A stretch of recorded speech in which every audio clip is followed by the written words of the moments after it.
যে he is a match fixer, তার ছেলে পুরা গ্যাম্বলিংয়ের ডেন হলো একটা শ্রীলঙ্কা। আর সেটা একদম ছোট বাচ্চা না যে দুধ খায়, যে বাবা পাশে রেখে দিছে। বাংলাদেশের ইতিহাসে যা কিছু মন্দ তা ঘটেছিল অগাস্ট মাসে। এই বছরের অগাস্টে ক্রিকেটাঙ্গনে সন্দেহের আলোড়ন তৈরি হয় যখন চান্ডিকা হাথুরুসিংহে একজন ভিনদেশী শ্রীলঙ্কানকে নিয়ে এসেছিল মিরপুরে দলের মাঠে। পরে জানা যায় শ্রীলঙ্কার সাথে ব্যবসা করে, তো ওই চিন্তা করে কিন্তু এই জায়গাটা কি হাথুরুসিংহে ভালো কোচ হতে পারেন। আসসালামু আলাইকুম সুপ্রিয় দর্শক বন্ধুরা, বাংলাদেশের ক্রিকেটাঙ্গনের নানা কর্মকাণ্ডগুলোকে কেন্দ্র করে একের পর এক সমালোচনার পাহাড় জন্ম দিয়েছে বিশ্বজুড়ে। দর্শক বন্ধুরা, এবার কোচ চান্ডিকা হাথুরুসিংহেকে নিয়ে এমন কিছু তথ্য বেরিয়ে আসছে, আর সেই তথ্যগুলো বাংলাদেশ ক্রিকেটের জন্য অত্যন্ত দুঃসংবাদ। দর্শক বন্ধুরা, কোচ চান্ডিকা হাথুরুসিংহে নাকি ম্যাচ ফিক্সিং এর সাথে জড়িত রয়েছে। এবার সেই সকল বিষয়গুলোকে কেন্দ্র করে বাংলাদেশের সাবেক ক্যাপ্টেন রকিবুল ইসলাম এমন কিছু তথ্য দিয়েছেন, এবং সেই সাথে অন্যদিকে বাংলাদেশের ক্রিকেট নিয়ে এমন কিছু কথাবার্তা বলে যাচ্ছেন ভারতীয় কিছু ক্রীড়া সাংবাদিক, এবং তারা বলে যাচ্ছেন কোচ চান্ডিকা হাথুরুসিংহে বাংলাদেশ ক্রিকেটকে একেবারে শেষ করে দিচ্ছে। তো দর্শক বন্ধুরা, চলুন আমরা সেই সকল বিষয়গুলো জেনে নেই। তাহলে কি সত্যি বাংলাদেশকে ম্যাচ ফিক্সিং এর সাথে জড়িত করে একেবারে ধ্বংসের দিকে ঠেলে দিচ্ছে কোচ চান্ডিকা হাথুরুসিংহে? তো দর্শক বন্ধুরা, অবশ্যই ধৈর্য সহকারে পুরো ভিডিওটি দেখবেন, তাহলে এই সকল বিষয়গুলো মেসেজ পাঠাচ্ছে কোথাও যে he is a match fixer, তার ছেলে পুরা গ্যাম্বলিংয়ের ডেন হলো একটা শ্রীলঙ্কা। আর সেটা একদম ছোট বাচ্চা না যে দুধ খায়, যে বাবা পাশে রেখে দিছে। বাংলাদেশের ইতিহাসে যা কিছু মন্দ তা ঘটেছিল অগাস্ট মাসে। এই বছরের অগাস্টে ক্রিকেটাঙ্গনে সন্দেহের আলোড়ন তৈরি হয় যখন চান্ডিকা হাথুরুসিংহে একজন ভিনদেশী শ্রীলঙ্কানকে নিয়ে এসেছিল মিরপুরে দলের মাঠে। পরে জানা যায় সেই ছেলেটা হেড কোচের বড় ছেলে। বাবার কাজের জায়গা দেখতে আসতেই পারেন, তবে একটা লাস্ট লাইন তো থাকে। গুরুত্বপূর্ণ সিরিজের আগে নজিরবিহীনভাবে তিনি কি করে ঢুকে পড়তে পারেন বাংলাদেশ দলের গুরুত্বপূর্ণ অভ্যন্তরীণ টিম মিটিংয়ে, যেটা নিয়ে প্রশ্ন তুলেছিলেন টিম বাংলাদেশের ম্যানেজমেন্টের সাথে বিভিন্ন সময়ে প্রত্যক্ষ বা পরোক্ষভাবে জড়িত রকিবুল হাসান। বাইরে থেকে অনেক কিছুর টিকিটুকুর সন্ধান পাওয়া যায় না, ভেতর থেকে জানাশোনা আর অভিজ্ঞতার আলাদা একটা মূল্য সবসময়ই আছে। সাবেক ক্রিকেটার চান্ডিকা হাথুরুসিংহের বিশ্বাসযোগ্যতা নিয়ে প্রশ্ন তুলেছিলেন 2 মাস আগেই। মোবাইল ফোনে একটা ছবি দেখলাম যে এসে আবার বসে মোবাইল টিপতেছে, ওখানে হাথুরুসিংহে প্লেয়ারদের নিয়ে কথা বলতেছে, শান্ত টান্ত সবাই। তো কিছু মেসেজ পাঠাচ্ছে কোথাও, কারণ যদি কোনো দুষ্ট লোক বা যে নাকি সে যে বলে বসে যে ও তো ম্যাচ ফিক্সিং করতেছে, ও তথ্য পাঠাচ্ছে, যেটা স্পট বেটিং বলে, যে অনেক তথ্য পাঠা দিচ্ছে, যে এখন তো সারা পৃথিবীতে এইসব নিয়ে শুরু হয়ে যাবে যে he is a match fixer, তার ছেলে। আমি যদি বলি আপনি কী বলবেন? কারণ তাকে আমি অ্যালাউ করেছি ওখানে যায়, ও তো কথা শুনবে, কী কথা হচ্ছে, কারে ব্যাটিং করে দিয়েছে, আমি ইনফরমেশনগুলি পাস করলাম, কোথায় করলাম। পুরা গ্যাম্বলিংয়ের ডেন হলো একটা শ্রীলঙ্কা, ওখানে কিন্তু পুরা বেটিং হয়। মাস 6 আগে বাংলাদেশ দলটাকে নিয়ে স্বপ্ন ছিল অনেক বড়, অথচ বিশ্বকাপ শুরুর আগেই রেজাল্ট ভালো হবে না এমন কথা বারবার ইনিয়ে বিনিয়ে বলছিলেন হাথুরুসিংহে।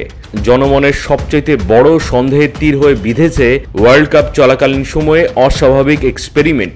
বিশ্বকাপের এত বছরের ইতিহাসে ব্যাটিং অর্ডারে 1 থেকে 8 অব্দি এত অদল বদলের নজির আর একটাও নেই।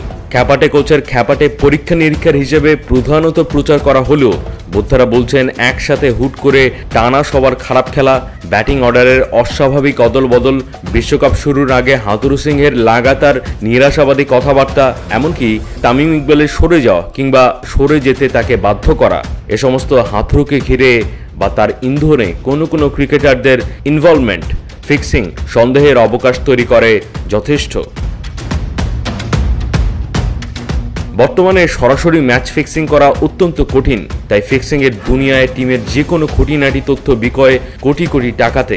Batting position, bowling line up, কার আগে কে কোথায় খেলবে, অদল বদল, পিচের আচরণ কেমন হবে, এ সমস্ত ইনফরমেশনের দাম চওড়া। ফিক্সিং এর আন্ডারওয়ার্ল্ডে ইনফরমেশন বিক্রি করার যে বাজার, সেখানে শ্রীলঙ্কানদের চাহিদা বরাবরই শীর্ষে।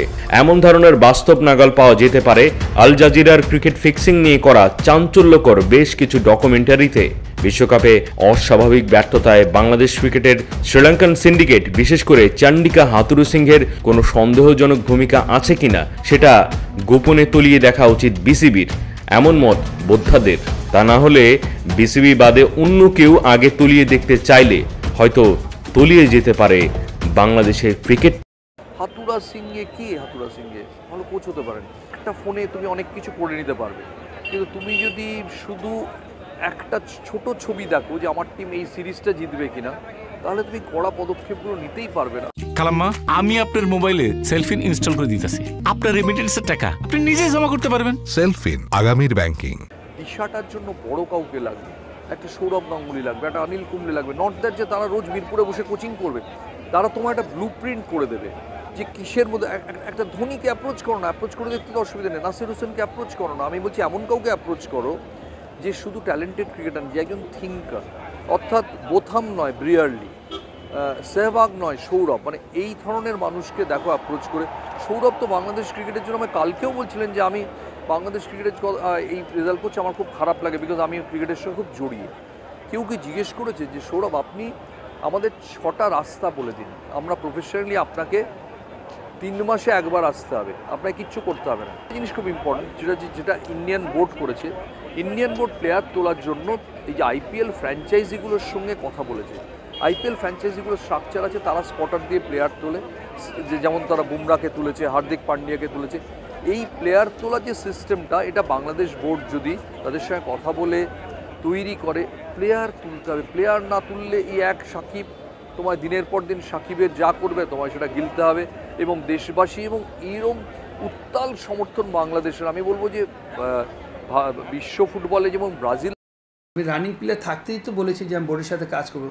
তো এই পর্যন্ত এখন 2023 হয়ে গেছে, প্রায় 14টা বছর চলে গেছে, এরা কিন্তু কোনো সাড়া দেয় না।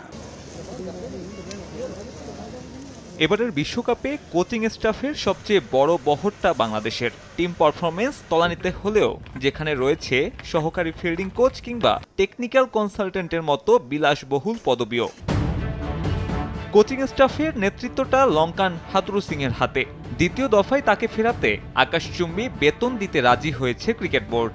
এছাড়া তার স্বদেশী রঙ্গনা হেরাতের বেতনটাও মোটা অঙ্কের। বেতন বাদেও তাদের নানান সুযোগ সুবিধা মেটাতে বোর্ডের খরচ মাস প্রতি কোটি কোটি টাকা। কেবল জাতীয় দল নয়, নারী কিংবা বয়সভিত্তিক দলেও শ্রীলঙ্কানদের ছড়াছড়ি। এছাড়া দীর্ঘ সময় ধরে বিসিবির পিচ কিউরেটরের দায়িত্বটাও লঙ্কান গামিনীর হাতে। সাবেক ক্রিকেটার মোহাম্মদ রফিকের মতে বিসিবি কর্তাদের ব্যক্তিগত স্বার্থ হাসিলের কারণেই এই দ্বীপরাষ্ট্রটি থেকে এত ক্রিকেট বিশেষজ্ঞের আমদানি। বাইসাইকেল, জীবনের গতি থাকুক অলওয়েজ অন। এখানে অনেকজনে শ্রীলঙ্কার সাথে ব্যবসা করে, তো ওই চিন্তা করে কিন্তু এই জায়গাটা দাঁড়ায়। বোর্ডে যে কোনো লোক এজেন্ট আছে দেখেই শ্রীলঙ্কার বেশি চয়েস করে। কারণ আমরা যখন ওয়েস্ট ইন্ডিজ পরে আপনার গর্ডেন গিয়ে যাওয়ার পরে কিন্তু আস্তে আস্তে শ্রীলঙ্কার প্লে কোচই আসা আরম্ভ করছে, এখনও চলতেছে। এখন তো পুরা সেটটাই তো শ্রীলঙ্কা। বিদেশি কোচের মোহাচ্ছন্নে বিসিবির কাছে উপেক্ষিত দেশীয়রা। ঘরোয়া ক্রিকেটে যারা লম্বা সময় ধরে দিয়ে আসছেন যোগ্যতার প্রমাণ। এমনকি স্পিন কিংবদন্তি রফিককেও কখনো কাজে লাগানোর আগ্রহ প্রকাশ করেনি দেশের ক্রিকেটের নিয়ন্ত্রক সংস্থা। আমি রানিং প্লেয়ার থাকতেই তো বলেছি যে আমি বোর্ডের সাথে কাজ করবো। তো এই পর্যন্ত এখন 2023 হয়ে গেছে, প্রায় 14টা বছর চলে গেছে, এরা কিন্তু কোনো সাড়া দেয় না। আর দেশের লোক দেশের কোচ থাকবে, দেশের লোকে বুঝাতে পারবে। কারণ ফরেন কোচ আপনি 2 ঘন্টা, 2.5 ঘন্টা, 3 ঘন্টা একটা সময় দেবে, সময়ের ভিতরে কিন্তু শেষ। বিসিবির ভিনদেশি প্রীতি থাকলেও ভিন্ন পথে হাঁটছে বিশ্বের সবচেয়ে ধনী ক্রিকেট বোর্ড বিসিসিআই। ঘরোয়া ক্রিকেটে দেশীয় কোচদের মূল্যায়ন করে জাতীয় দলের। তো দর্শক বন্ধুরা, আপনারা হয়তো এই সকল তথ্যগুলো জেনে এবং সেই সাথে এই সকল বিষয়গুলো জেনে ইতিমধ্যে অনেক কিছু জেনে ফেলেছেন।